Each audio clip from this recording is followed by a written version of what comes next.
The first ever VFL Grand Final in 1898 only had 16,000 people in attendance, but in 2023 that number was up to 100,000, with the 2024 AFL Grand Final likely to attract similar numbers. So how did we get here? Well, before the AFL Grand Final existed, the league was actually known as the VFL.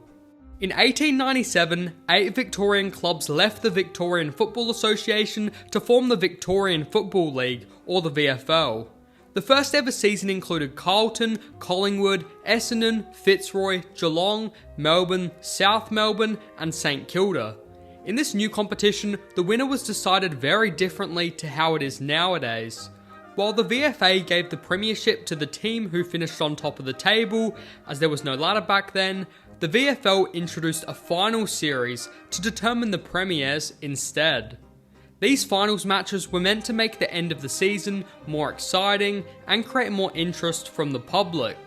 And that's exactly what they did. However, the original VFL final system didn't always guarantee a grand final. The top 4 teams played each other once in a round-robin series, and the most successful team would be crowned premiers. A grand final was only held if there happened to be a tie at the top of the finals table. As may have been expected, this didn't occur in 1897. Instead, Essendon went 3 from 3 in all of their finals to claim the inaugural flag. For the second ever season, the final system was changed dramatically. VFL organisers realised that the system used in 1897 made a grand final extremely unlikely, so they introduced a new and exciting twist. The team who finished the season in first place on the ladder, aka the minor premiers, received an extra benefit. If they didn't end up winning the final series, they could challenge the winner to a single one-off game to decide who won the premiership. And this is exactly what happened in 1898.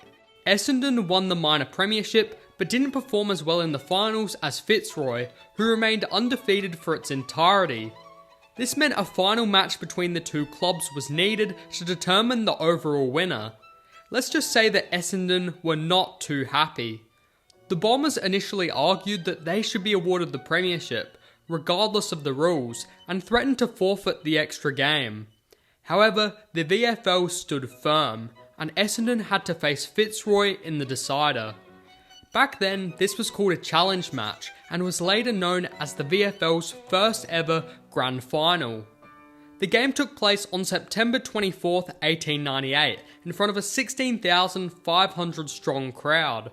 Not bad for a sport in only its second year. The match was held at Junction Oval in St Kilda. At the time, the league required the challenge match to be played at a neutral venue. In addition to protesting the match in its entirety, Essendon also protested the choice of location. Fitzroy ended up winning the match by 15 points to claim the league's first ever flag. In 1901, the challenge match rule was completely removed, while the final system was also simplified. The top 4 teams competed in a very simple knockout series, first versus third and second versus fourth, with the 2 winners facing off in a grand final.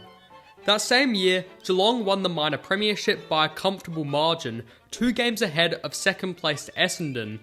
However, the Cats lost their final to Collingwood and the Bombers went on to win the grand final and claim their second flag and first ever grand final win. Geelong protested the idea of a grand final being played, which led to the reinstatement of the challenge match for the following 1902 season. 1902 also saw the first grand final held at the MCG. The VFL's popularity was increasing, and the league experimented by holding the game at their largest ground. The match drew a record crowd of 35,000, who all turned out to watch Collingwood beat Essendon in the big game. Starting in 1908, the league held the grand final at the MCG every single year, except during World War II and the recent pandemic. Strangely enough, in 1924, the VFL changed back to a round-robin final series, with the challenge match idea reintroduced. But because Essendon were both minor premiers and in top spot on the finals table, no challenge match was needed. Although this was within the rules, it led to a shorter final series, causing the VFL to miss out on a week's worth of revenue and leaving fans pretty disappointed. Essendon didn't even win by that much. They lost their last final to Richmond and only led the finals table on percentage. The local press called the shorter final series a complete failure. The league considered changing the final structure by removing the challenge match, so there were a predetermined number of games to be played. But they also had other reasons for wanting a change as well. In the 1920s, rumours began circulating that players were throwing games to ensure no grand final would occur, as the Premiership would secure them extra money. 1924 would turn out to be the last VFL season without a grand final. When the league decided they needed a complete overhaul of their final system, they turned to somebody that nobody could have ever expected. Kenneth McIntyre was a 21-year-old lawyer from Melbourne with many interests, one of which was the VFL. After retiring, McIntyre controversially wrote a book claiming the Portuguese were the first Europeans to discover Australia in 1521. And so when he proposed a new final system for the league in 1931 while still at university, everybody probably thought he was crazy. His system made the top two teams play each other, with the winner moving straight through to the grand final. The loser of that match then played the winner of the third versus fourth match, with the winner claiming the second spot in the grand final. This final system met the VFL's criteria. It ensured 4 games were played and a grand final. Richmond Club Secretary Percy Pip Page popularised McIntyre's idea, with it being named the Page-McIntyre final system. It remained in place for the next 40 years until its abandonment in 1972. At this time, the VFL and Grand Final continued to quickly grow in popularity. 1937 saw 88,000 fans attend the Grand Final between Geelong and Collingwood, and the following year of 1938 saw an even bigger turnout of 96,000 people. Unlike most other sports, footy continued during World War II as it had in World War I. This decision was controversial, but authorities argued that the public needed entertainment, and games were often used as fundraisers for military aid. The MCG was unavailable during the war as the government seized it and used it as a military camp for the time being. Over 200,000 troops were stationed there, with the ground being known as Camp Murphy. Instead, Princes Park was host to the Grand Final in 1943, and in 1944 that honour went to Junction Oval for 1 year. Play during this period was way more aggressive than usual. Writer Martin Flanagan noted that many football players who had been rejected from military service were playing those who had served, and there was some tension because of that. Umpires were more lenient on the bump rule, meaning players were deliberately bashing and crashing into each other off the ball, contributing to the increased aggression. All of this anger boiled over, resulting in the infamous 1945 Grand Final. The match saw Carlton and South Melbourne verse each other just weeks after the end of the war, and it would go on to be known as the Bloodbath. Carlton were underdogs against a strong Souths team, and so they deliberately used aggressive physical tactics against their opposition's best players. But South Melbourne retaliated in a big way. So many players from both sides were knocked out on the day, and massive brawls started in the second and fourth quarter. Carlton's Fred Fitzgibbon had been suspended earlier in the finals, but even he had to jump the fence and join in on one of the brawls. Fitzgibbon was eventually escorted off the ground by police. In the end, 9 players were reported and given a combined total of 44 weeks worth of suspensions. And Carlton took out the 28-point win. 1948 was Essendon's year, with them being red-hot favourites to win the flag. Their dominant season saw them finish at top of the ladder and win the minor premiership. Their closest rivals were Melbourne, but the Bombers had beaten them in both of their 2 encounters. The Demons shouldn't have been a problem. Essendon entered the 1948 Grand Final on a 12-game winning streak, where they would once again face Melbourne, but inaccurate kicking, would cost them dearly. 85,000 spectators showed up for the big game. The Bombers went into quarter time with a terrible 0 goals and 6 points on the board, and their 12 goals 15 halftime score wasn't much better. Melbourne took more of their chances, and 4 goals 5 was enough for them to lead by 2 points at halftime.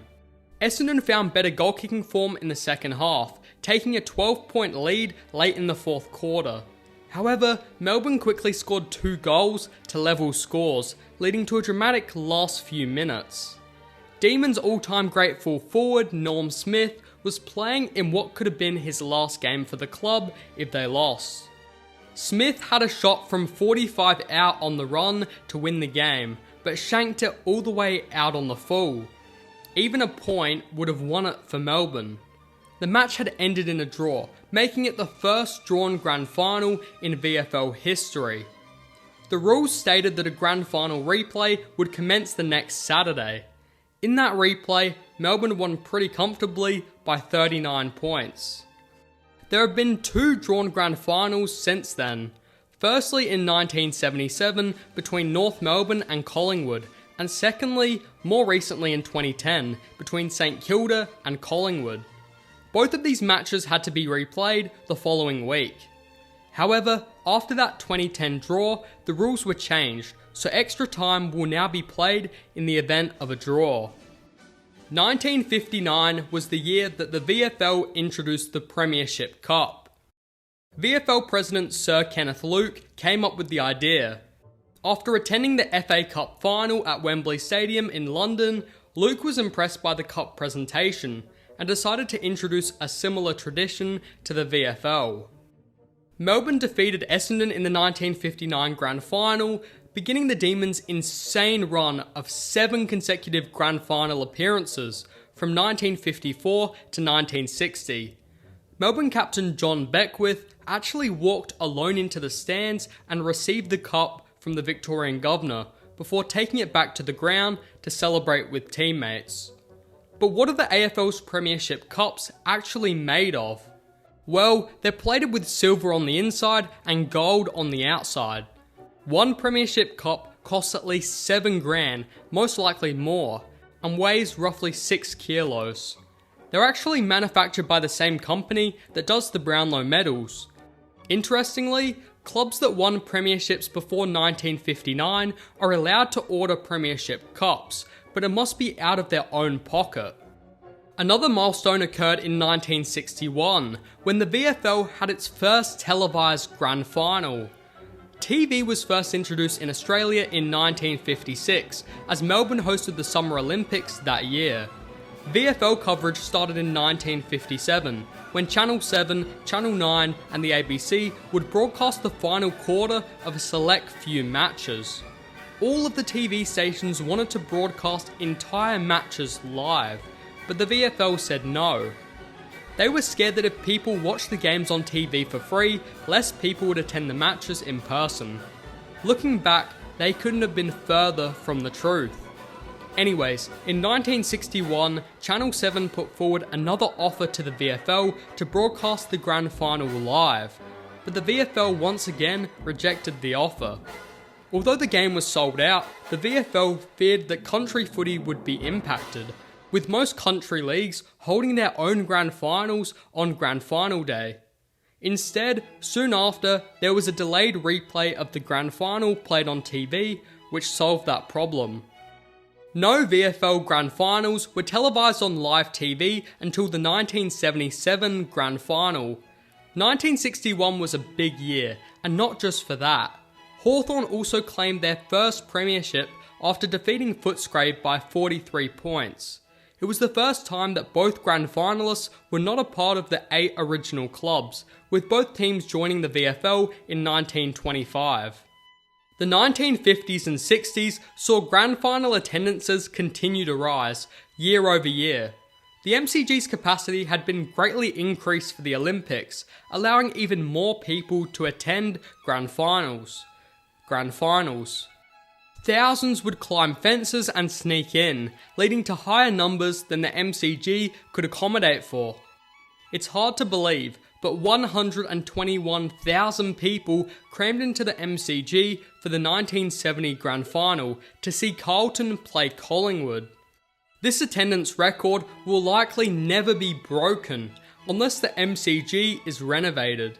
It's almost impossible to sneak into a Grand Final nowadays with the high level of security on standby.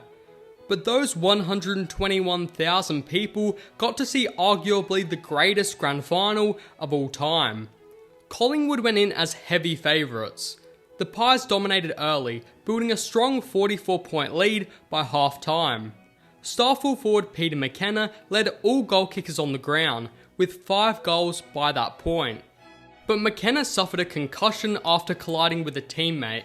He only kicked 1 goal in the second half and said later that he didn't have any memory of the second half. In the second quarter, Carlton star forward Alex Jesaulenko took one of the marks of the century, which was made better by Mike Williamson's legendary commentary. I didn't think he was going to pad, Mike. He was spot on. Okay, to the wing position on the member stand side. Oh, Jesaulenko, you beauty! The Blues had all the momentum in the second half, booting a crazy 7 goals in 11 minutes. They eventually won by just 10 points. That 44-point halftime deficit is to this day still the largest comeback in Grand Final history. Carlton coach Ron Barassi was the first coach to heavily use handballs within his playing style. Every club copied him after the Blues won, and it's a fundamental part of modern footy even today. Even though Norm Smith missed that critical kick in the 1948 Grand Final, he easily redeemed himself by becoming arguably the greatest VFL coach of all time. Smith won 4 premierships for Melbourne as a player between 1935 and 1948. Then, he was even more successful as a coach, leading Melbourne to 7 consecutive Grand Finals, 6 of which they won. That's an 85% win rate. After Smith's unfortunate passing in 1973, the VFL decided to pay tribute to his career in 1979 by introducing the Norm Smith Medal. It was to be awarded to the player judged best on ground on Grand Final day.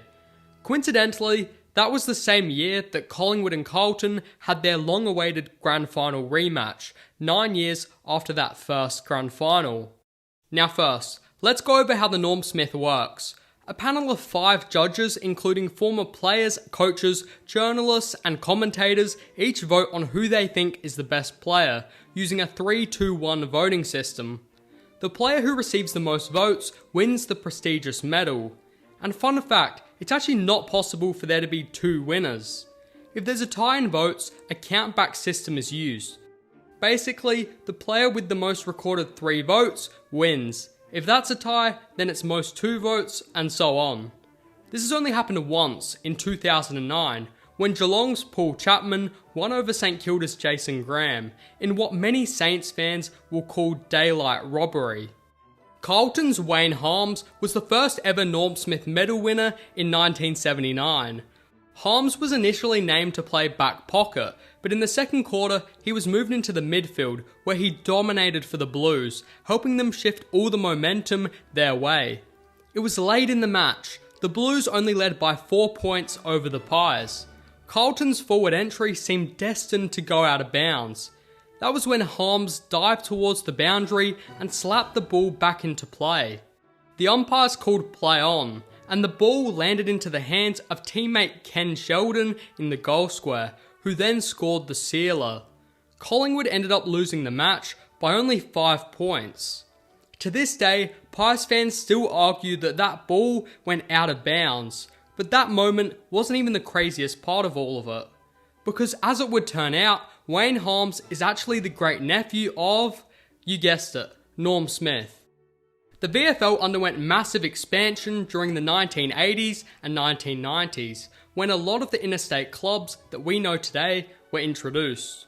A fierce rivalry developed between these new interstate clubs and the traditional Victorian VFL teams. The Melbourne clubs wanted to keep their home advantage, so until 1990, every final was played in Melbourne, no matter where the teams finished on the ladder. The West Coast Eagles became the first club to break this tradition. After taking out the minor premiership in 1991, West Coast were given permission to host one final in Perth. They lost that match, and in the end, the grand final to Hawthorn by 53 points, but they would get their revenge later on the following year. The Eagles reached the grand final once again in 1992, but this time they were up against a very strong Geelong team, who were heavy favourites. However, Mick Malthouse was coaching the Eagles, which meant it wouldn't be easy for the Cats. It was an intense and physical game. The Eagles found themselves down early, but came back to claim a 28-point win. West Coast had just become the first interstate club to win a premiership, and I have no doubt that half of Western Australia was probably watching that game. Peter Matera won the Norm Smith with 18 disposals and 5 incredible and crucial goals. As more clubs joined the league, including Fremantle, Port Adelaide, Gold Coast and GWS, things changed. The final series was expanded to comprise of the top 8 best teams, instead of 6. Now, let's take a quick look at the history of nighttime grand finals. Now, football has always traditionally been played on Saturday afternoons. This was the time that all VFL games used to be played at, and the AFL only started playing night matches in the 1990s, after they saw how successful it was. While night footy became popular, there is still very strong opposition from fans regarding moving the grand final from its traditional Saturday afternoon time slot. The 2020 season was interrupted by the pandemic, meaning that most AFL games were played in Queensland due to the low pandemic rates there. The AFL saw an opportunity. Why not try out a night grand final? It was also held at the Gabba, making it the first time since 1945 that the grand final wasn't held at the MCG, and it was the first ever interstate grand final.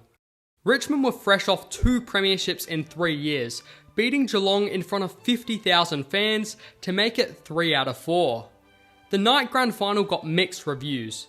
Some people were excited, others didn't care, and many felt strongly that the game should stay in the afternoon. In 2022, after the pandemic, the grand final returned back to the MCG and an afternoon time slot. And there you go, that's the entire history of AFL grand finals in one short video. Subscribe if you enjoyed it.